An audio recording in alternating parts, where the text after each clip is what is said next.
of gig workers could qualify as employees under new Biden era rule. A new Labor Department rule out this week aims to make it easier for millions of low wage workers to get employee benefits and other protections.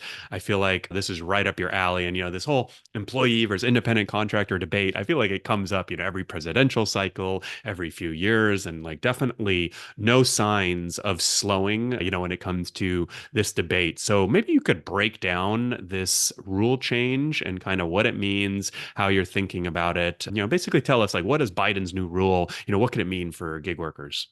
Yeah, I mean, it's when you dig into it, it's really not a new rule. It's an old rule that was overturned. So this rule existed, as far back as like the Mm, 30s. It was overturned about 4 or 5 years ago, and then they're essentially bringing it back. There's a 6 point checklist that every company needs to track to identify whether a company or a worker falls under hmm. W-2 or 1099. It's a series of things around how the work is policed, whether or not the worker has control over their schedule, how Hmm. much they charge, who's in charge of purchasing equipment. All of these things sort of accumulate to where this worker falls. And if a lot of those things are being controlled by the employer, then they would fall under the W-2. And if they have the independence, they would be a 1099 worker.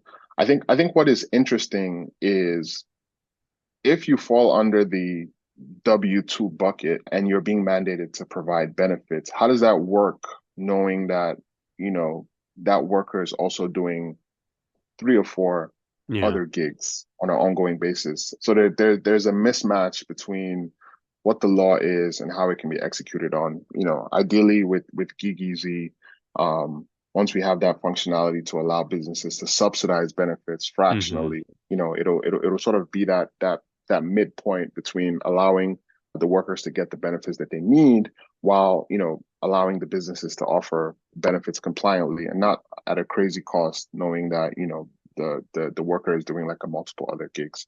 So for Yeah. example, a perfect example would be if someone works on your platform like 10 hours a Hmm. month, but you're policing everything that they're doing, and so they fall into the employee bucket. How do you cover them for benefits that's, you know, tied to the actual amount of Yeah. work that they're doing on your platform? So we're allowing people to fractionalize Hmm. subsidies for their gig workers, essentially. Got it. Yeah, I mean, I think that, a lot of people tend to overlook, right? They kind of want the best of both worlds, right? They're like, oh, I want to set my own schedule and work for all these different companies. If you become an employee, I imagine, if I had an employee, I wouldn't want him working for my top competitor, right? I would say, hey, don't go work for them. Just work for Exactly. me. Here's when you need to work. Here's where you need to work, right? So that I think obviously that might be a better situation for some people, but there are definitely going to be trade-offs, right? Like what's the saying? You can't have your cake and eat it too. And I think that in this Washington Post article, they cited Lyft spokesperson and Uber, they cited the studies that say drivers overwhelmingly want to be independent contractors. And, we've run studies that I think for the most part, I think it's pretty much well agreed upon that a majority of gig workers want to stay independent contractors, because for all the, faults or negatives that gig economy might have, the positives definitely outweigh the negatives. And that's why there's, tens of Oh yeah. millions of people doing it and growing. And,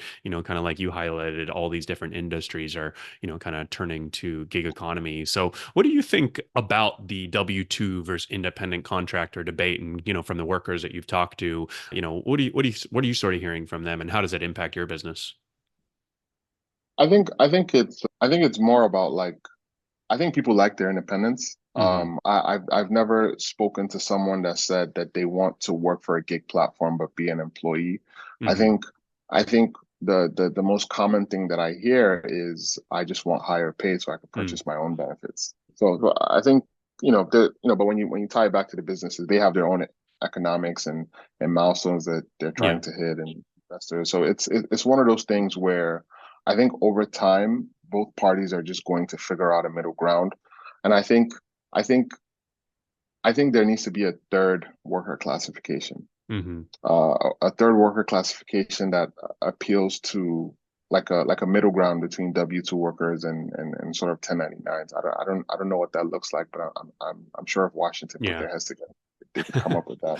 Oh, I don't know. We might have to put our heads together and figure it out first. But you mentioned higher pay. I think that's one thing, right? Like, I feel like it's not exclusive to gig economy. Like, everyone in every job in the world always wants to be paid more, right? Like, everyone, I think probably thinks they're worth more than they are, wants to be paid more, right? Like, obviously, money is a good scorecard for how you're doing, right? And so I think that, at the same time, drivers do like their independence. I like some of these proposals that have put forth a true minimum wage, like in New York City or the state of Washington, because it adds a little bit of restriction. Maybe drivers have to schedule some shifts in advance, but you still get to pick, right? Like you probably shouldn't be driving Tuesday at 3 p.m. in the middle of nowhere because you're not getting any rides. So it's now like you can't do that even if you wanted to, but you shouldn't have been doing that in the first place. And now there's a bit of a floor, right? Like literally you cannot earn below this. So I kind of like that hybrid approach, or yeah, like you mentioned, the third worker classification, because I think, you're never going to get best of both worlds, but I do think if you can retain some of that flexibility and independence, but then, have a minimum wage floor, for example, so no driver is ever earning $4 an hour, right? Then that seems like positive.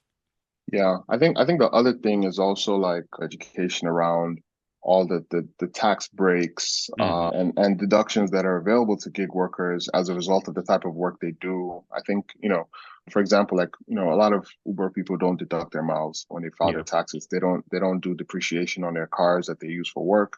So, a lot of these things, I feel like additional education needs to be pushed around that. That's what we can do on our end to make sure that they're taking care of themselves. Yeah, definitely. Cool. Well, I'm sure that this debate will continue to rage. So I think TLDR of this new Biden era rule, anything going to change in the near term or business as usual? Oh, I think a lot of people are going to sue. I think it's Mm, supposed to go out March 11th. A lot of people are going to sue. Even there's articles out about people in the trucking space, mm, rallying interesting. together to sue on that front. So, it's scheduled to go live in March, but between now and then, I'm sure there'll be a lot more stuff popping up in the Got it. news about like lawsuits. So gig workers probably won't turn into employees overnight, but there will be a lot of litigation, it sounds like. Yeah, I think that adds up. That makes sense. So Yeah. hopefully we'll see what happens